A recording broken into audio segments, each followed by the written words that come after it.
Welcome you all in S. Shastri Academy. Today we are going to learn chapter pair of linear equation in two variables, exercise 3.1, question number 4, 5.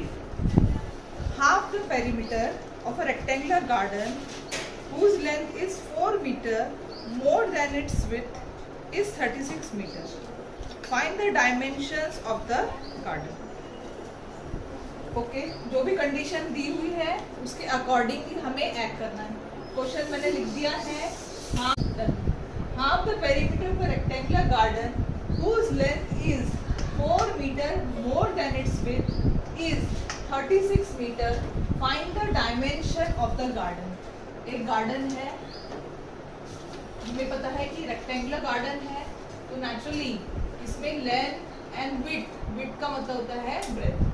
So length, half the perimeter of a rectangular garden whose length is 4 meter more than its width.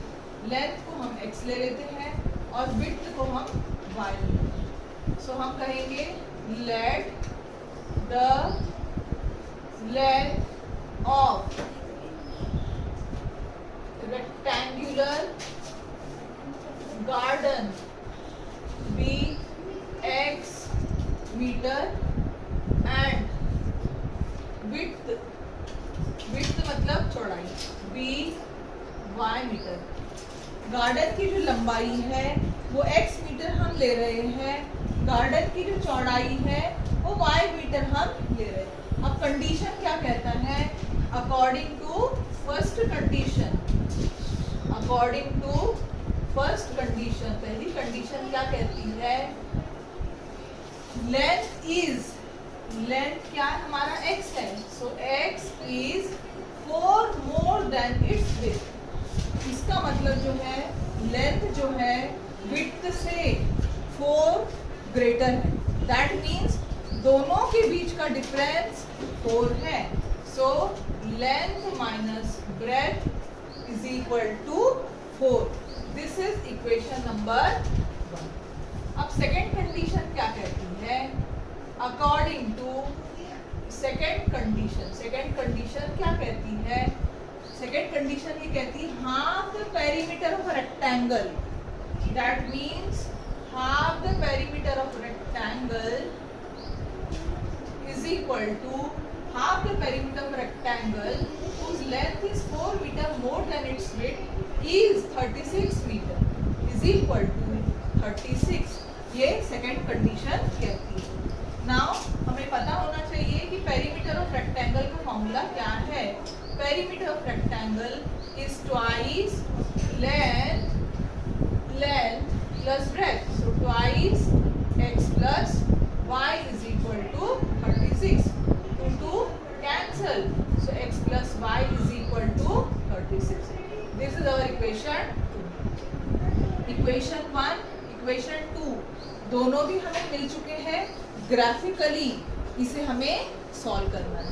Now graphically जब हमें solve करना है तो हमें क्या करना पड़ता है? बॉक्स ड्रॉ करने पड़ते हैं. सो हम सबसे पहले x minus 1 y is equal to 4 लेंगे. y की वैल्यू इसमें से निकालेंगे. So y is equal to x minus 4. Box तैयार करेंगे फर्स्ट इक्वेशन के लिए.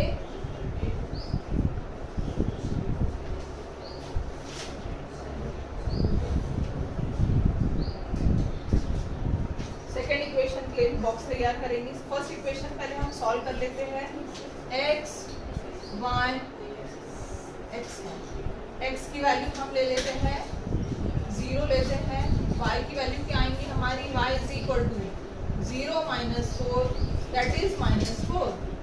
सो हमारा पहला पॉइंट आएगा 0 कॉमा माइनस 4. सेकेंड पॉइंट हम लेते हैं, सपोज 4 ले लेते हैं हम. So y is equal to 4 minus 4 that is equal to 0. That is 4 comma 0. Third point हम ले लेते हैं, सपोज 3 लेते हैं हम. y is equal to 3 minus 4 minus 1. सो हमारा थर्ड पॉइंट है 3 minus 1. इस तरीके से तीनों भी पॉइंट्स हमारे आ चुके हैं. नाउ हमारा सेकेंड इक्वेशन है x plus y is equal to 36. So x plus y is equal to 36. अब x y की वैल्यू हम ले लेंगे 36 माइनस x. अगेन बॉक्स तैयार करेंगे. x y हमारे बॉक्स में वैल्यूज जो है x y x 36 minus x that means very huge number. So हम लेंगे 10 लेके देखते हैं हम. सो अगर x हमने 10 लिया, y की वैल्यू कितनी आएंगी? y की वैल्यू आएंगी 36 minus 10 that is 26.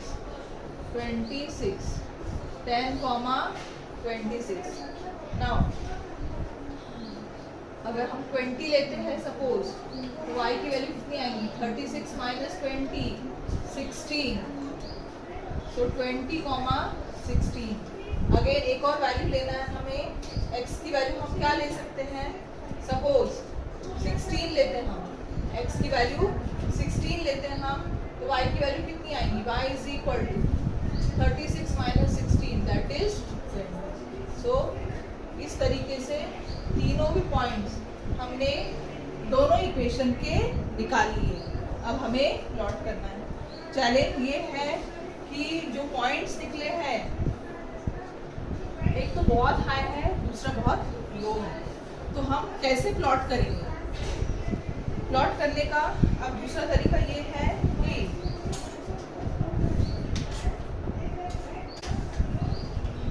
X axis Y axis हम ड्रॉ करेंगे.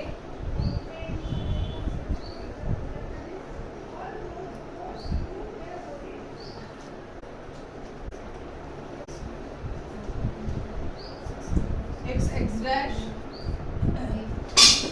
horizontal line is x dash, vertical line is y dash. सबसे पहला पॉइंट हमें देखते हैं 0 माइनस 4 4 0. हमारा हाईएस्ट पॉइंट जो है वो आ रहा है 26. यहाँ पर हमारा हाईएस्ट पॉइंट जो है वो आ रहा है 4. दैट मीन्स 4 का मल्टीपल हम ले सकते हैं क्या? सो 4 का मल्टीपल अगर हम लेते हैं तो हमारे ग्राफ में आएगा क्या?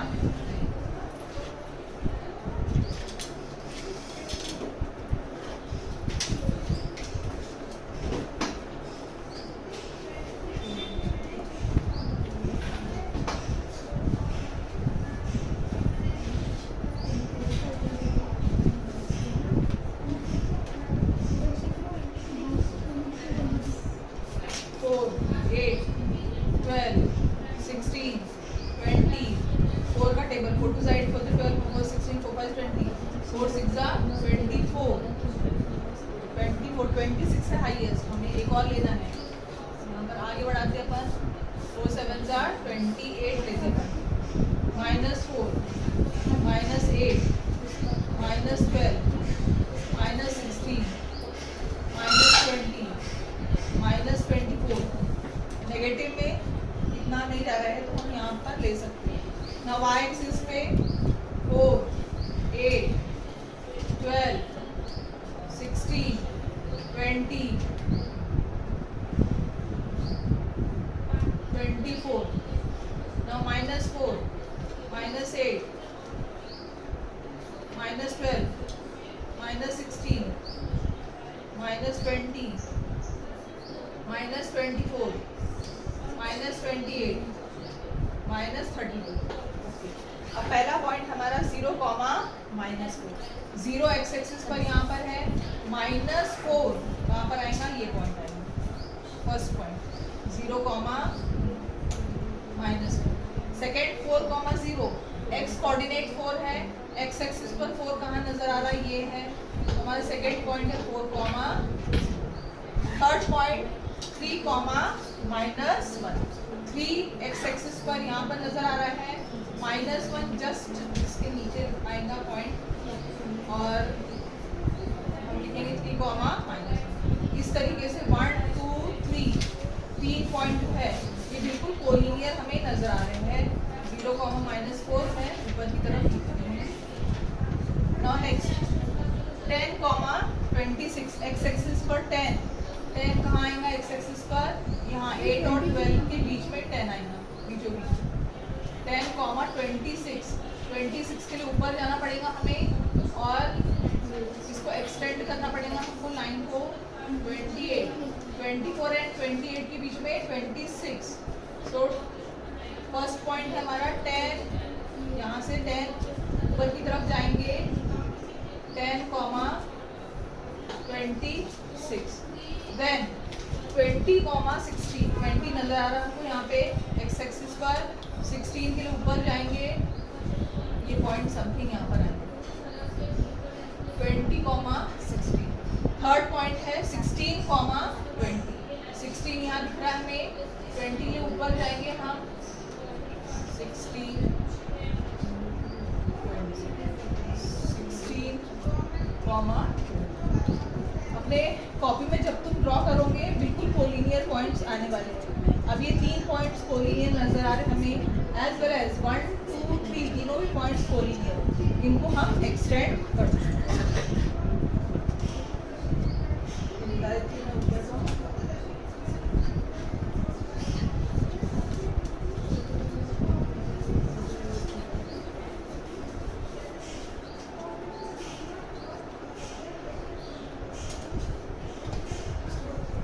और एक्सटेंड कर देते हैं।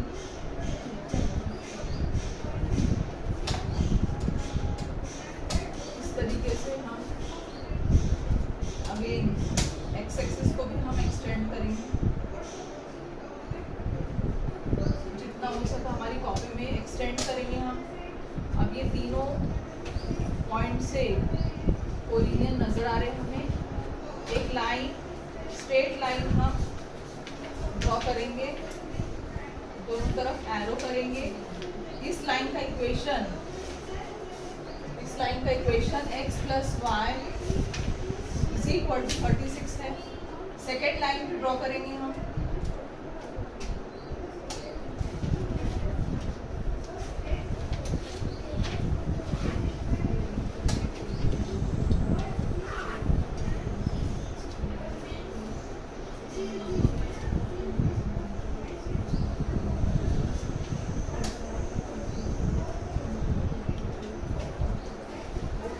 दोनों भी लाइन जहां पर इंटरसेक्ट कर रहे हैं वही हमारा सॉल्यूशन। दोनों भी लाइन एक पॉइंट पर इंटरसेक्ट कर रहे हैं, अब वो पॉइंट कौन सा है हमें चेक करके बताना है।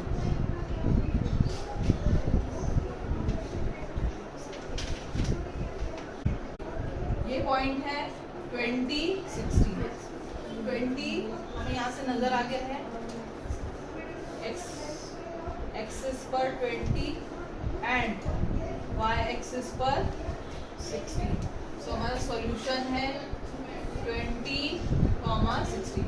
दैट इज 20 हमारा रहेगा लेंथ और विड्थ रहेगा हमारा 16 metre.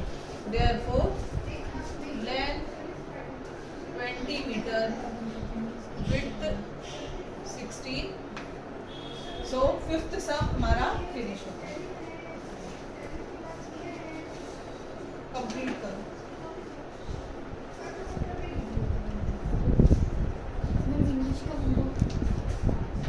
Now next question is question number 6.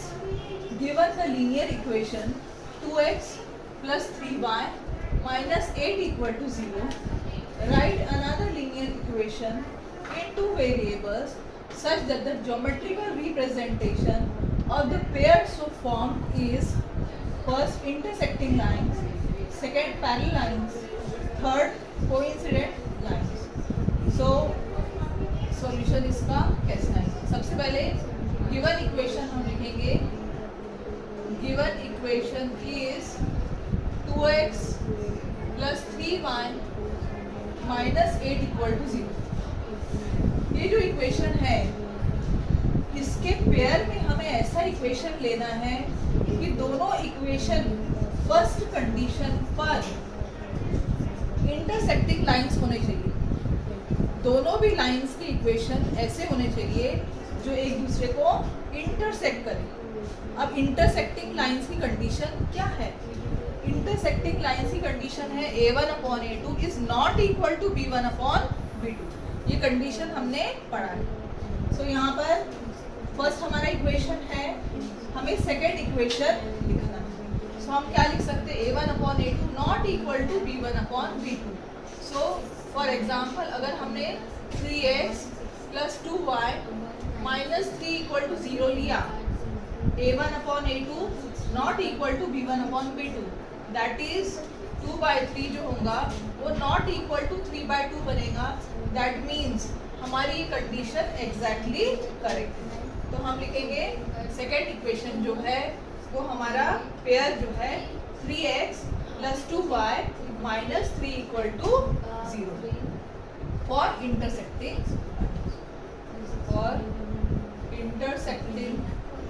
Lines. Condition हम लिखेंगे A1/A2 not equal to B1/B2, जो कि यहाँ पर क्लियरली शो हो रहा है।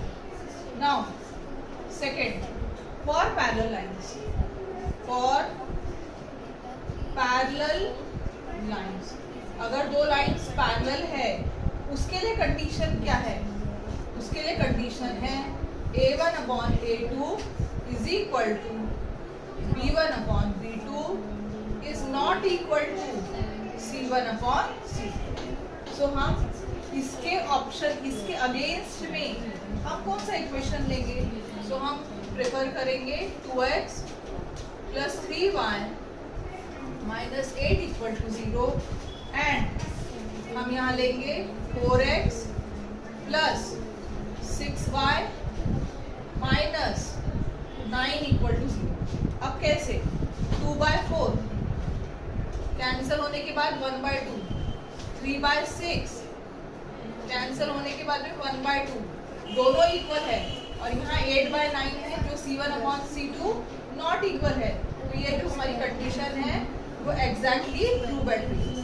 तो हमारा जो सेकेंड पेयर ऑफ इक्वेशन है that will be 4x plus 6y minus 9 equal to 0। Now third condition, तीसरी कंडीशन है हमको कोइंसिडेंट लाइन, कोइंसिडेंट लाइंस। अब कोइंसिडेंट लाइन के लिए कंडीशन क्या है? For coincident lines A1/A2 is equal to B1/B2 is equal to C1/C2। So condition लिखेंगे B1/B2 C1/C2। Okay, अब हम यहाँ पर लिखेंगे, पहला हमारा इक्वेशन है 2x plus 3y minus 8 equal to 0। अब इसके अगेंस्ट में हम क्या लिखेंगे कि ये कंडीशन ट्रू हो जाए? सो 2 का मल्टीपल 4x, 3 का मल्टीपल 6y, 8 का मल्टीपल 16 इक्वल टू 0। जब हम A1/A2 करते हैं तो हाफ आएगा, B1/B2 भी हाफ आएगा और C1/C2 भी हाफ आएगा, जो ये कंडीशन को ट्रू बता रहा है। Hence the lines are coincident. Okay, लिखेंगे। Question number 7. Question. So we can take out from this x plus y is equal to 14. This is equation 1. Equation 2. So x is equal to 14 minus y। x की value हमें चाहिए है plus y, left से right में गया तो minus y हो गया। सो x की वैल्यू आई है 14 माइनस y। ये x की वैल्यू हमने कहाँ से निकाला है? इक्वेशन 1 से निकाला है। अब हम इसको इक्वेशन 2 में सब्स्टिट्यूट कर देंगे। हम लिखेंगे substitute value of x in equation 2। Equation 1 से जो वैल्यू निकली थी उसे हम सब्स्टिट्यूट करेंगे इक्वेशन 2 में। सो x के बदले में हम लिखेंगे 14 minus y, 14 minus y minus y is equal to 4। 14 minus 2y is equal to 4. 14 minus 4 2y. 10 is equal to 2y. Y is equal to 10 divided by 2, that is 5. y की value 5 आ गई है. y की value हम यहाँ equation हम इसे 3 देते हैं नाम. y की वैल्यू हम इस इक्वेशन 3 में पुट कर देंगे. Now put value of y in equation 3 में हम डाल देंगे. सो x is equal to 14 minus 5 which is equal to 9. Therefore solution set is equal to x comma y which is equal to 9 comma 5. तो इस तरीके से हमारा फर्स्ट सम जो है वो कंप्लीट हो